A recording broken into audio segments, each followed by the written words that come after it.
Hello, pop culture fans. You, Hello. hello. I got that hello from you, Annie Mayor Pruitt. Hello. Yes. Welcome back to the Top 5 podcast. You are hanging out today with Chris McPeak and my sister co-host, Annie Pruitt. Hello, Annie Pruitt. Hello, Christmas Pete. How are you? I'm awesome. I am far out. I am audacious. All of the above. Gnarly, man. Gnarly, dude. We decided in the last episode that we're bringing all of the 80s euphemisms Yes, back to life, back to reality. it I needs to am happen. I am looking at my list of what we're discussing today, and there are Mhm. 3 80s things. I've got some 80s stuff. Yeah. Yeah, I'm excited to talk about this. So today's topic, Annie, Uh-huh. is Yes, is our top 5 soundtracks. So, and the deal is with this one is there can't be any repeats. So, if we called a movie to be like our favorite movie with live music performances, we right. cannot also have it as a favorite soundtrack. Can't be a musical because that kind of defeats the purpose of a Yeah. soundtrack. So this is kind of a unique category for us. Yep. It is. And Yes. it'll be fun too, because we were talking about this just a little bit before we started recording. That again, and let me do the disclaimer, of course, neither Annie or I are a sociologist or a paid pulp culture author specialist. We are just pop culture enthusiasts of talking about this shit. Just love talking about the shit. That's it. Love Pretty much. talking Yeah. about this shit. Yep. Yeah.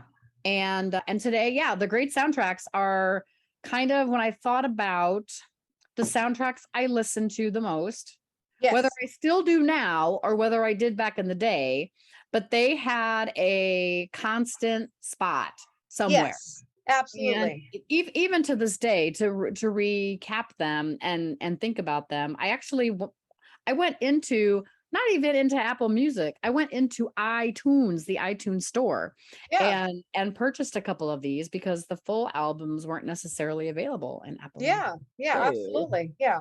And these are the soundtracks where when you listen to one of those songs, it transports you to the way you were feeling when you watched that particular scene in the movie Oh my and you God. felt your heart Yes. explode or you felt you're about to burst out into tears. Yep. And that's why you played that soundtrack over Hmm. and over and over again. Yes. Not because it was a not because the movie was necessarily like top line, which most of mine are pretty darn good because I have good taste, but more because the songs that played during those particular scenes, made you it invoked some type of emotion that Yeah. was like it made you who you are today. Yep.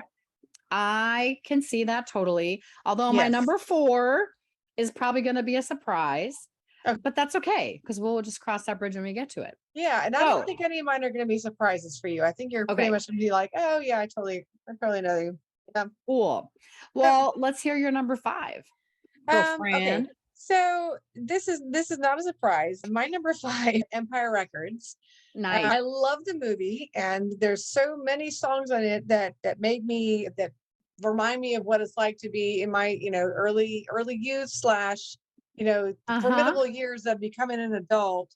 But there's so many fun scenes of the movie, and I'll start just like between the flying lizards singing "Money, That's What I Want" and Yep. watching them do a little dance in the back room. Video Killed a Radio Star by the Buggles. So the throwback to the very first music video that ever Yep. played on MTV. And even though you didn't necessarily have it on the soundtrack itself, but when Renee Zellweger sings the song in the movie Yeah. and you hear the super high Coyote Shivers, who plays the Yep. character in the movie, Right. I actually had to hold my recorder up to the television Yes. I've speaker done that so too. I could have that version of it. But pretty much every song on that soundtrack, I can put myself into the scene of the movie that it was played in, and even Dire Straits' Romeo and Juliet. You know, Oh classic my song. God. I love the whole soundtrack, and I love all of the characters' journey, their personal journeys that they go through in the movie. And the soundtrack just it transports you into what they're feeling at that particular moment. Yeah. When AC/DC is playing, you know exactly the emotions that they're feeling. So that's why Yep.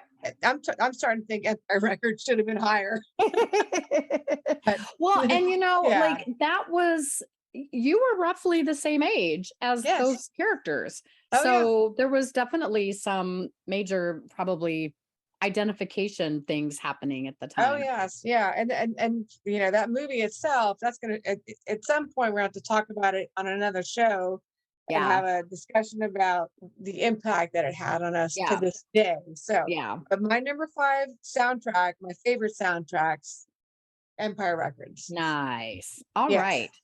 My number five is from 1994, and it is the classic Quentin Tarantino Pulp Fiction. And Hmm. I mean, if you Google greatest soundtracks of all time, Pulp Fiction, you're going to find that on a list.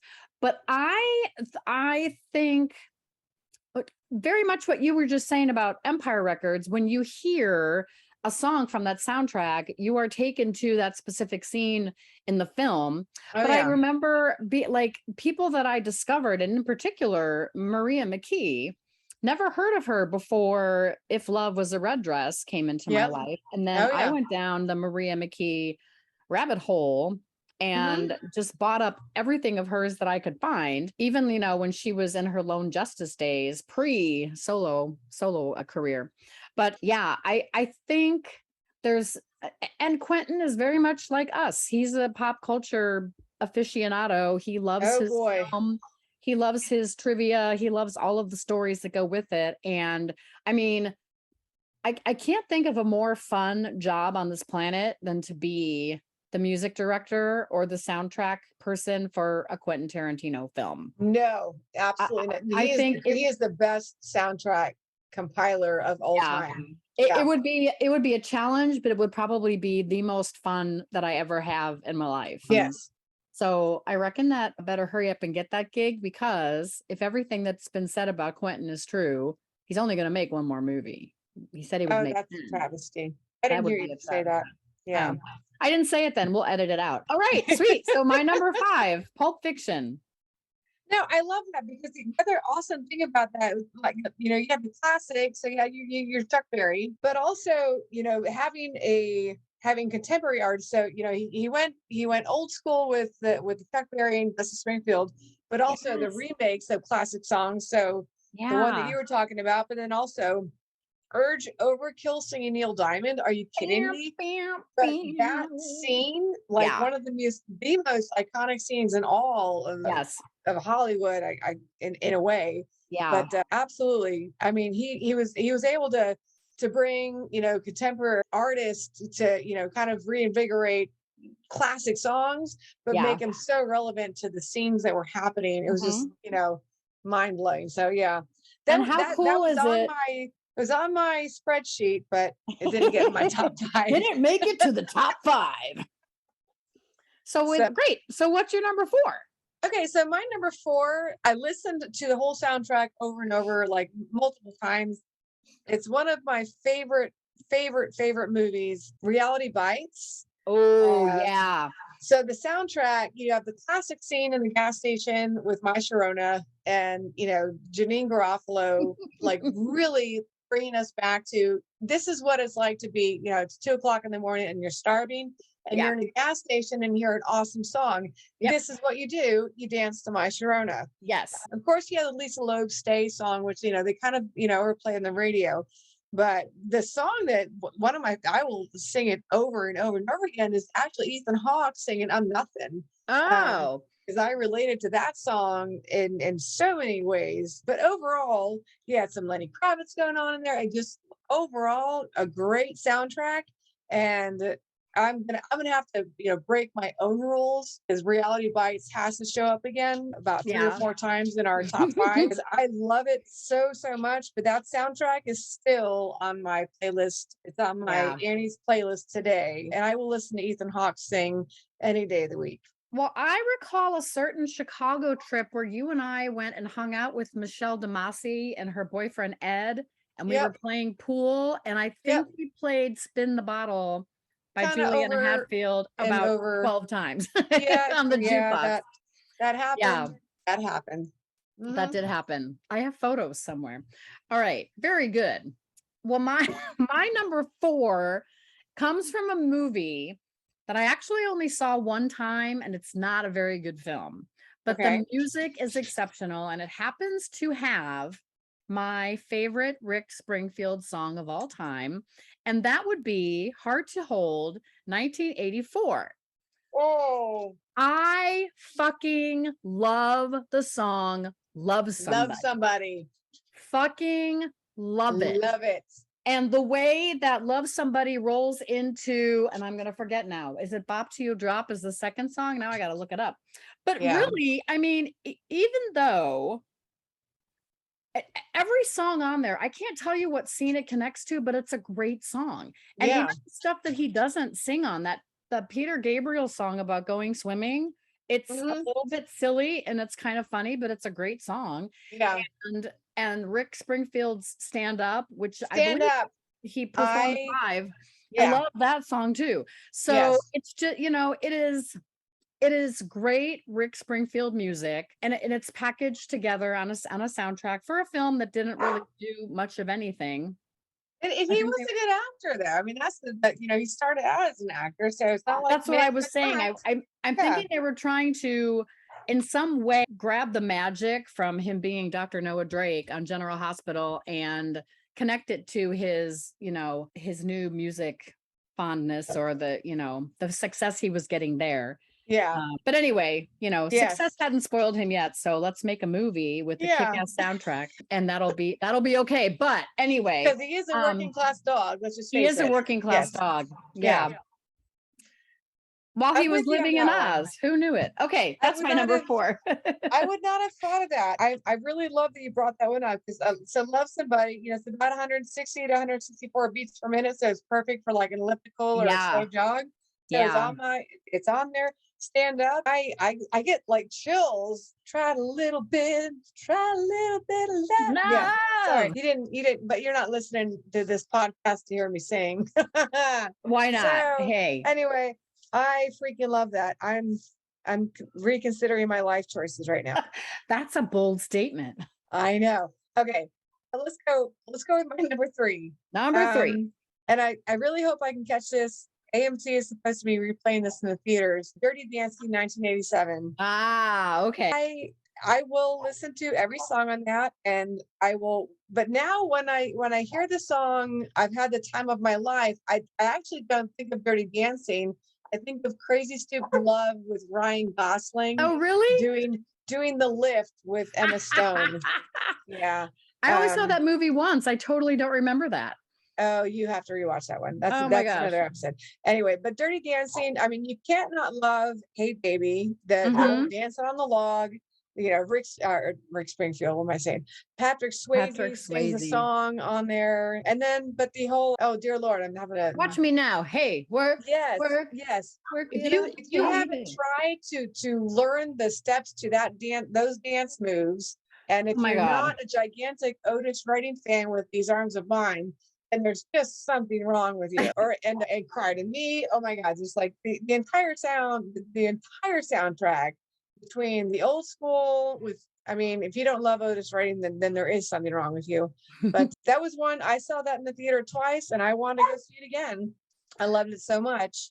And so Dirty Dancing, number 3. Nice. I love you, Patrick Swayze. I love you so much. We miss you. Mr. We miss you so much. Yeah. Oh God, I had a thought and I lost it. Oh, they did I went to the Dirty Dancing, the musical in Chicago, but I remember not being very thrilled with it because there didn't seem to be any original music. It was just all of the same tunes working themselves out into the show. So it wasn't as fun. Yeah. For me. But Sylvia and Mickey, I'm sorry. That's what I was trying to remember. Oh yeah. Sylvia. Yeah. Yes, Mickey. I'm sorry. How do you call your lover boy? Come here, lover boy. Yes. Okay. All right. My number 3 is from 1988, Bright Lights, Big City. Oh, Again, this is a movie I only saw one time, but what an exceptional soundtrack.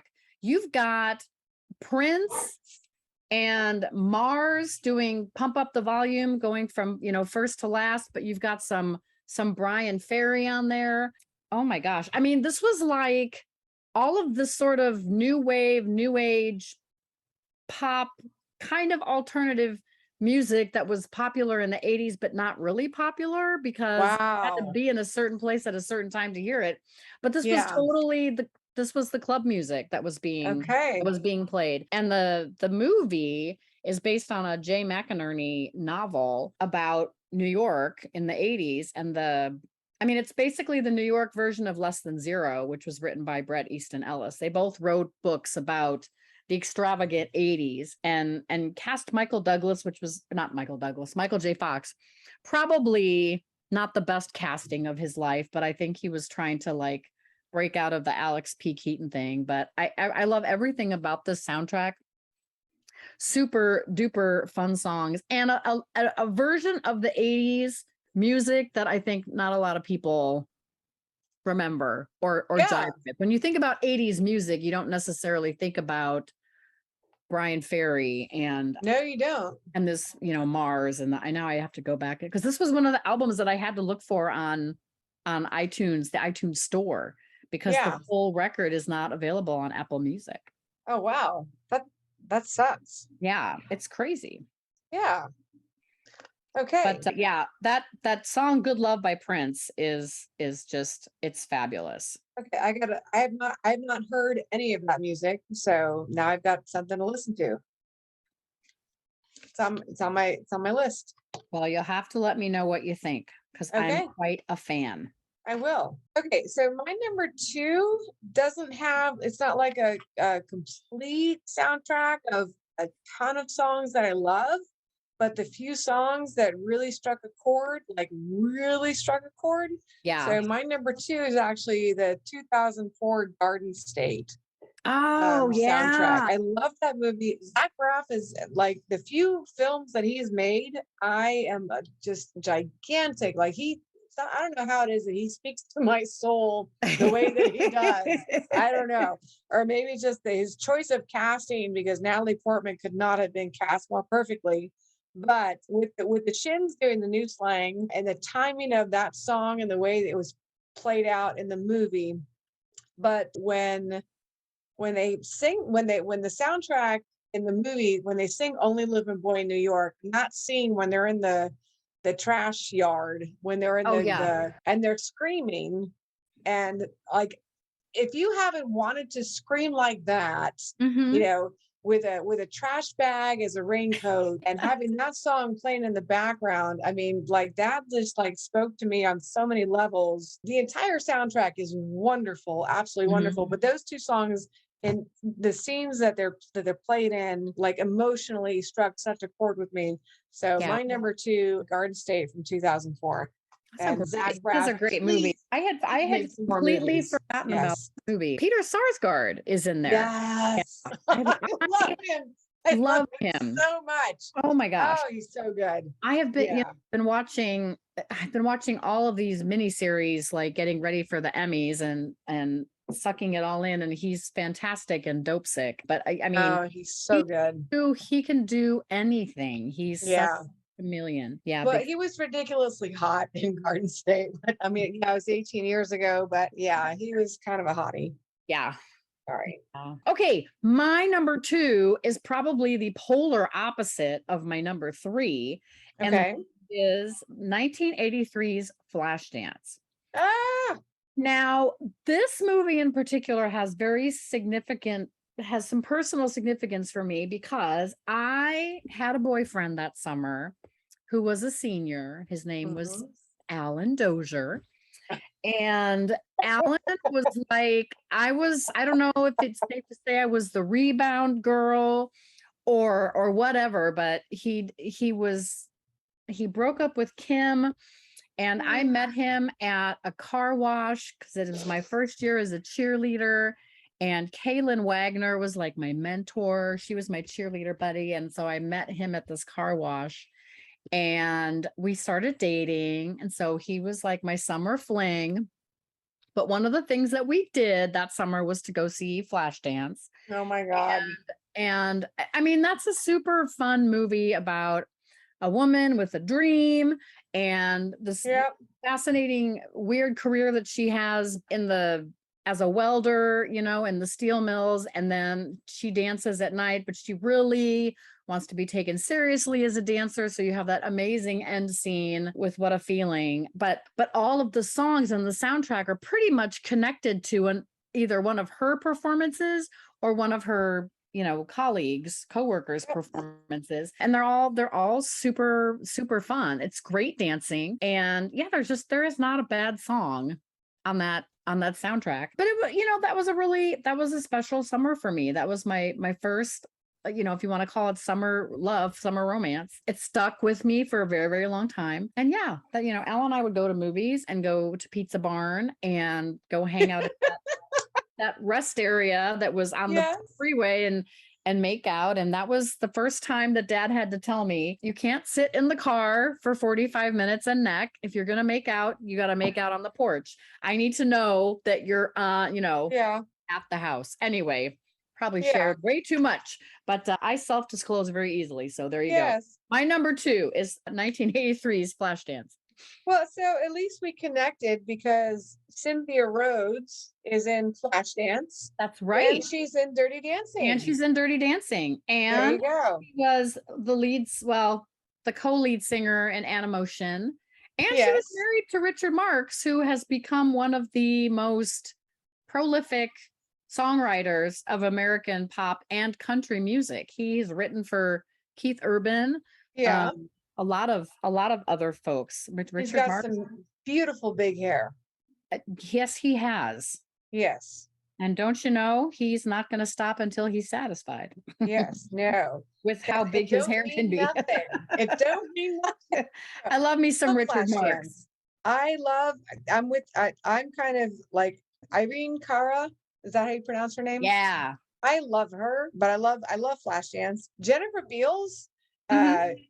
I wish that she had a bigger acting career because she's actually really fun. But between Flashdance and Vampire's Kiss, I don't remember seeing her or remember her from much else. Yeah, I don't know what happened that she kind of fell into obscurity, but I know she did have a recurring role on The L Word Yeah, for quite some time. yeah. And what else? She was in another movie, like a crime movie where she played a lawyer or a cop or something. Yeah, I don't recall, but I remember thinking like, this is an older Jennifer Beals, and look at yeah, her go, like she's yeah. doing okay.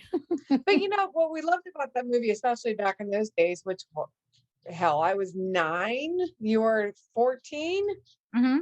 right? Yeah. Is she was like, she was working class, but she was sexy as hell and didn't have Yes. to it wasn't about the makeup, it wasn't about the Nope. clothes.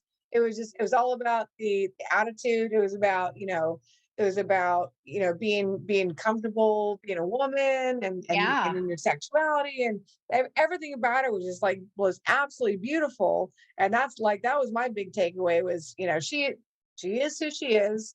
I'm a welder by day, I'm a dancer by night, God damn it. And no And you can take apologies. me or leave me, and I don't Yeah. care. Like, you Yeah. might break my heart, but you won't do Yeah. it more than once. And probably one of the most iconic, scenes with the, dropping of the bucket of water. You Yeah. can't that's in pop culture today. If Mhm. you may not know Flashdance, but you know the bucket of water. You do.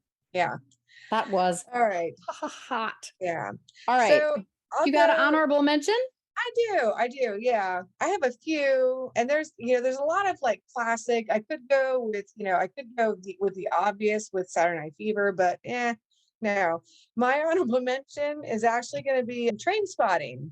Oh, that's a good one. A Because lust for life. yes, exactly. Iggy Pop really, kind of resurfacing in the way that he did with that song in the video, which was very, oh, he's so stringy. He's just so very stringy. He's not a pretty man. He's such but he's so fun to look at. Yeah. He's so He's fun to very watch. expressive. He is very expressive. Oh, good Lord. But between the kind of the disco slash techno background of some of the scenes in the movie, that Yeah. lust actually literally just for Lust for Life. That's why Trainspotting gets my honorable mention. It's a hard movie to watch, but Mhm. I love it. I love it. And it like really it shot most of a lot of my favorite actors and put them on the map. So Yes. yeah. Yes, that is how we were all introduced mostly to Ewan McGregor and Yes. God bless Johnny Robert Lee Carlyle. Johnny Lee Miller, Johnny Lee yes. Miller. Yeah. Mhm. Yeah. And where was I gonna go with this? Ewan McGregor would later play an Iggy Pop-esque singer in Right. Velvet Yes. Goldmine. Yeah. Which was a Um, great movie. super great, super underrated Todd Haynes film with some early Christian Bale and a very hot Jonathan Rhys Meyers. Oh, you have Very, no idea. If you very haven't hot. seen it, then you'll watch it and you'll understand. Yeah, Yes. you must. Okay. Do you want to do your number one or do you want me to do my honorable first? Do your honorable, and then I'll do my number one. My honorable mention is going to seem a little strange because there's only one singing song on it. It's all instrumental except for Okay. the closing song that we all know is Singing in the Rain. And this soundtrack is A Clockwork Orange.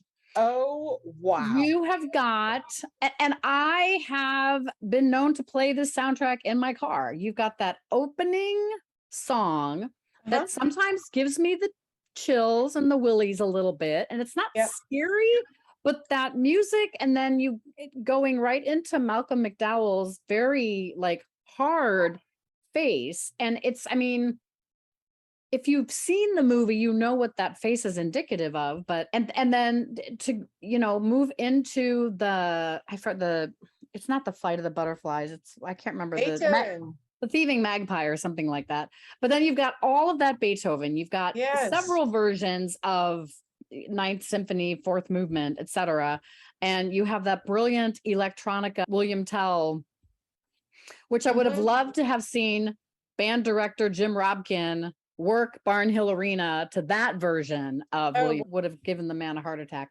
But yeah. we've talked about A Clockwork Orange on the show before. It's not an easy movie to watch. It glamorizes a lot of really nasty, ugly things, but it is some pretty dynamic music that stays with you. And yeah, so it's Yeah. something that I think I still have that CD in a drawer somewhere. It's one of those CDs that just doesn't, Oh, where am I it's in going to my put it? iTunes. Yeah, it's Yeah. absolutely in my iTunes. Yeah. So Um, that's my yeah. honorable mention. I appreciate that actually. And anything that, quite frankly, any soundtrack that like pays homage in some way, shape, or form, because like literally Yeah, when they were doing the classical music in Clockwork Orange, he's appreciating the music. It's totally. not about all of his other like awful tendencies, but Right. he loves classical music. Yep. So when you can bring that into any type of pop culture Yeah, scenario, setting, soundtrack, whatever. totally. Yeah. Okay. Are you ready for my number one? I am ready for it. Bring it on. All Oh, yeah. right. Oh. So my number one also happens to be one of my favorite movies, but it's the soundtrack to 1987, Some Kind of Wonderful. You Yeah. got Eric Stoltz, you got Mary Stuart Masterson, Hmm. and every song I love, and I'm sitting there looking at it over again. Yeah. You've got, and of course, you actually have two different versions of Miss Amanda Jones. You have the Hmm. soundtrack one, and then there's actually the Rolling Stones one, which is in the movie but not on the soundtrack. Oh, is that the one that's being played in the film when she's getting ready for her Yes, date? Uh-huh. yes. So there's the March Violets, but also they also play the Rolling Stones version of Miss Wow. Amanda Yes. Jones in the movie. Uh, my favorite, I have a lot of favorite songs on this. I Go Crazy is one of my favorites, but honestly, the Can't Help Falling in Love, which I think I put on one of my favorite cover songs Yes. by Lick the Tins, this beautiful Irish like Yeah. version of this song that like Elvis Presley, like if I ever heard him, when I hear him sing it, I start crying.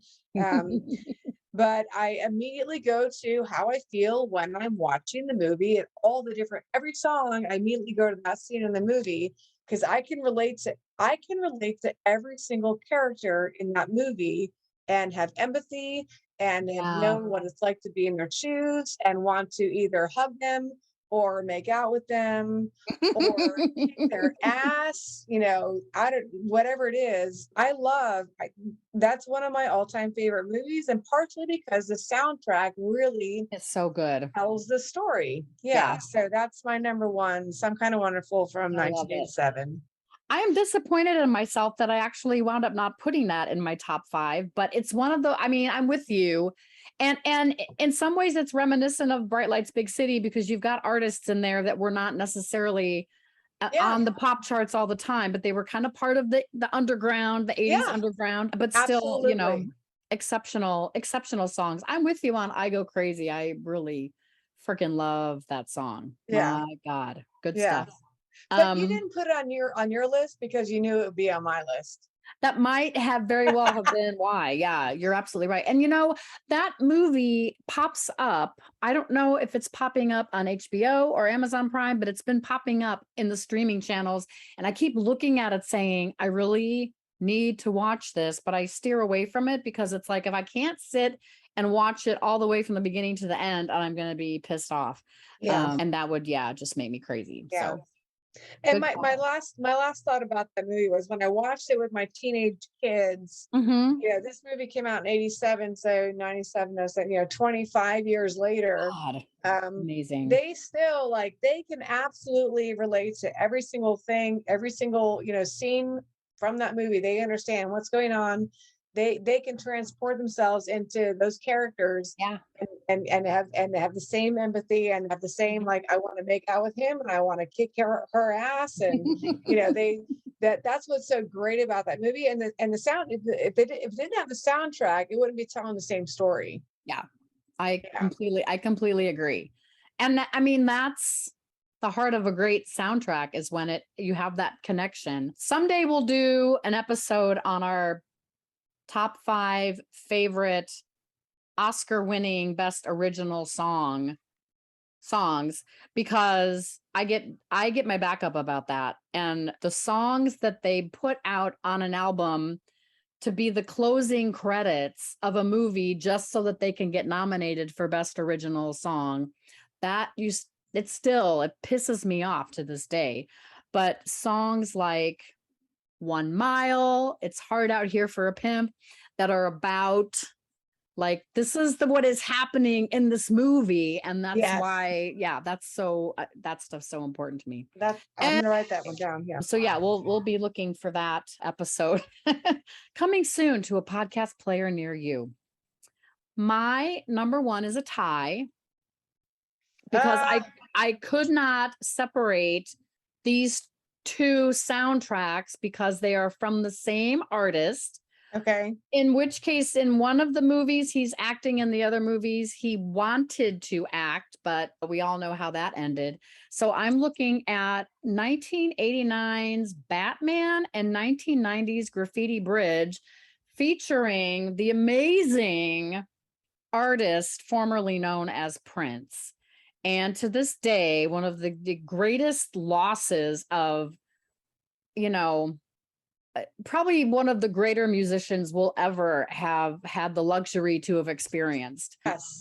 I'm so sad I never got to see him in concert. That would have been a highlight of my life. But when you talk about movie soundtracks that you would play over and over and over again, just cause, these Mhm. are two of those. And I recall remembering the story behind Batman, and Tim Burton had reached out to Prince, like, would you consider doing a couple songs for the soundtrack? And instead of a couple songs, Prince just contributed a whole soundtrack, but he secretly, in the back of his mind, he wanted to be Batman Yes. and was hoping that that might pan out for him, which it didn't. But, Michael Keaton, Jack Nicholson, Kim Basinger, Robert Wall, everybody in that movie is great. But again, it's a soundtrack that very specifically fits what's happening in that movie, in the scenes. And I love that. I love the way Yeah. Party Man works itself out. What's the other one? Party Man and, oh my God. That dance. And Bat Dance, of course. But yeah, there's two songs that are played during very big scenes. Now I'm going to forget what it is. But anyway, yeah. So love the Batman sound. Love how the quotes from Batman are in the Bat Dance song. Yes. That Oh I yes. love. That always makes me super happy. Oh yes. Graffiti Bridge, again, not an exceptional film, supposed to sort of be the sequel to Purple Rain, sort of, but kind of not really. But all of the same people are back. Plus, there's some added musical performances. So you've got some really great songs from Prince, obviously, a couple amazing songs by Morris Day and the Motherfucking Time, like Shake is probably one of my favorite songs from the 90s. I Oh, love that's so that funny. song. And then we get our first taste of Tevin Campbell, who had one of the most amazing voices of the early 90s. And yes, and his little round and round dance. And Yes. that became such a popular song Oh in yes. that summer. But I can listen to that soundtrack from beginning to end, and there's Yeah. not a bad song on it. So I just, those two movies came back to back in consecutive years, but I just couldn't, there was no way I could put one without the other. And I knew I'd already used Purple Rain in my Yes, you musicals did. Yeah. episode, so I couldn't bring Purple Rain back. And I think, as much as I think Saturday Night Fever was a soundtrack that defined an era, it's not something I want to play all the time. Yeah. I have to be in a very specific mood to hang with the disco. And it Yeah. just it doesn't happen every day, but I could listen to Graffiti Bridge or Flashdance or Hard to Hole every day, and it would never lose never lose the magic for me. Absolutely. So I have Bat Dance on my playlist. But I'll tell you why you're so on with that is Prince's music that he did for that soundtrack was very complimentary of the actual score of the movie. If that makes any The sense Danny whatsoever. Elfman score. Yes, you're right. Yes, That's a really because great point. my senior year of high school, my band played the Batman score. And Cool. it was my greatest moment of ever playing in a large, musical ensemble. I'd get chills. Like literally Wow. every time we practiced. I loved it so much. It's my favorite thing I've ever played in a band, Wow. That's great. second to Elton John. But yeah, but the score was ridiculously good. So like the Yeah. soundtrack altogether, if you add the score with the Prince music, like you have the best of both worlds there. And like you said, like with Bat Dance, when the way he mixes in the Mhm. quotes and then like the way that the song takes his like transitions from one kind of stage to the next, Yeah. he's transitioning from one, like scene to the next in the movie. Yeah. It's really it's so genius, which like you said, Prince was a musical genius. And Mhm. I'm with you. That's the one artist that today, like if I was to pay to go see anybody, it would be him. Yeah. I am hearkening back to, I don't know what year it was. It was early in my time in California. And he was going to do this crazy set of shows in the LA Live area, but he was going to be in all three different stadiums. So back then it was Staples Center, and it was the Nokia Theater, and then there was another performance arena in that area that was much smaller. We, of course, saw the Go-Go's in crypto.com, was Staples, and then the Microsoft Theater right next to it. But he Yeah. did 6 shows in 2 days. So Oh my God. there was an afternoon show at the small theater. There was an early evening show in the medium-sized theater, and then there was an evening show in the Staples Center. And so 2 days, 6 shows, and then that was it. And I just did not put myself in a position where like I will do anything to get these tickets. And now that I think about it, it's like, why in the fuck did I not do anything I could to get these tickets? Yeah. It Well, was how did you know? You didn't know. Yeah, it was Yeah. before I became like, I would have never gone to a concert by myself. I Yeah. still have only been to one concert by myself, but I wanted to see Brad Paisley so bad, and I wasn't sure when I would get a chance. So went to the Yes. concert by myself when I was at a conference in Las Vegas. But I know that about myself now. I just didn't Yeah. know that about Well, myself I then. promise you this, you don't ever have to go to a concert by yourself again. I don't think I have to because I've gone I to will two of them with you in one I year. will be there. Yes. Yeah, I found, it's been so this year has been so nice because I have been able to enjoy live music again. And Mm. we've been lucky the places that we've gone, it's, been very comfortable and very respectable.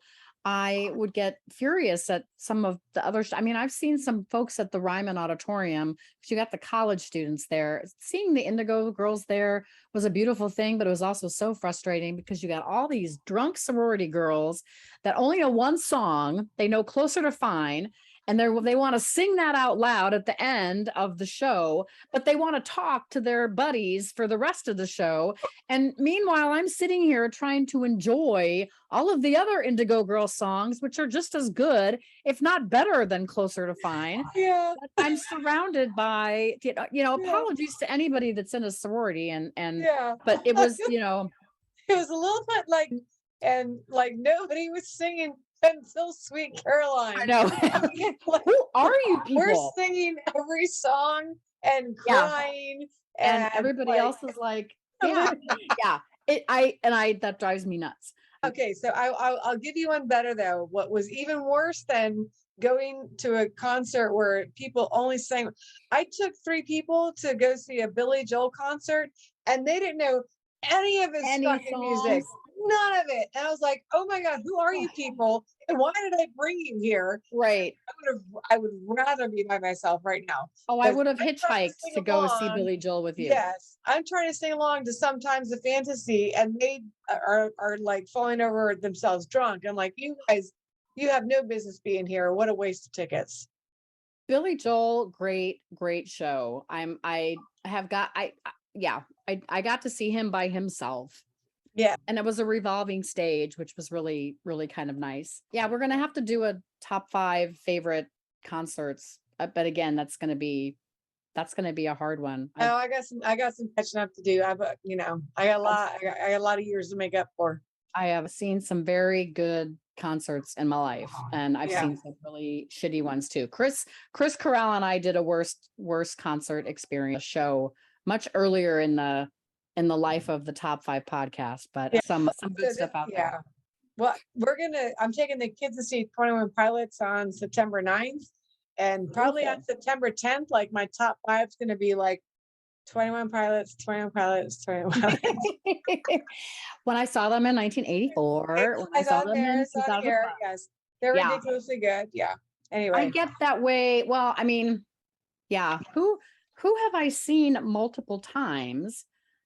And I think there's only a few artists. I've seen Brandy Carlisle multiple times. I've seen Madonna multiple times.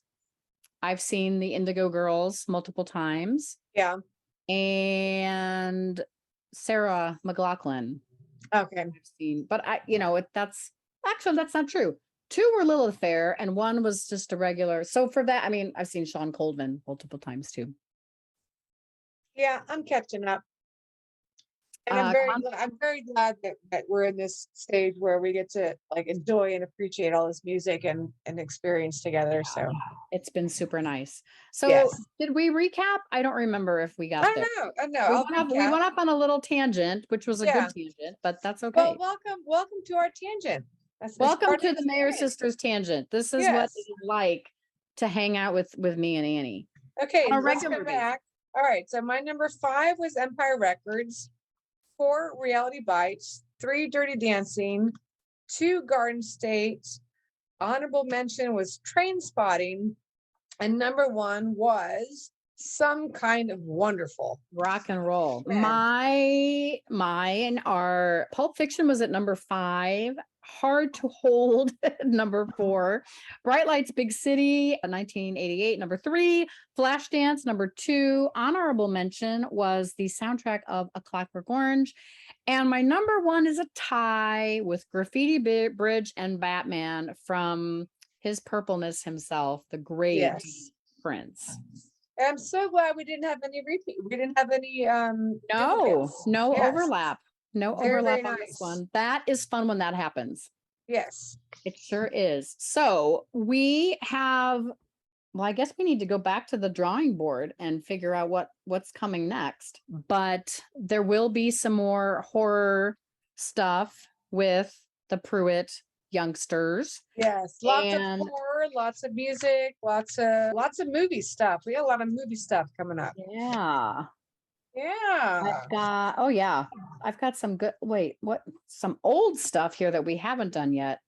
Yeah. Oh, sports movies, 80s songs. I think I'm doing all that with Chris. We're gonna do some movies that take place during our high school years. That's right. Movies about high About school. high school kids. Yeah. Yeah. So that's coming up soon. And I got to get back on my vampire and zombie stuff. I Yeah. just keep getting stuck watching Succession over and over again. Yeah. Well, and you know, the one that I've actually been enjoying lately and trying to put my list together is top 5 movie kisses. Oh yeah. That's I think that's on I the got 4 of spreadsheet. them. I got 4. I'm almost ready for that one. Well, okay, then What's happening there?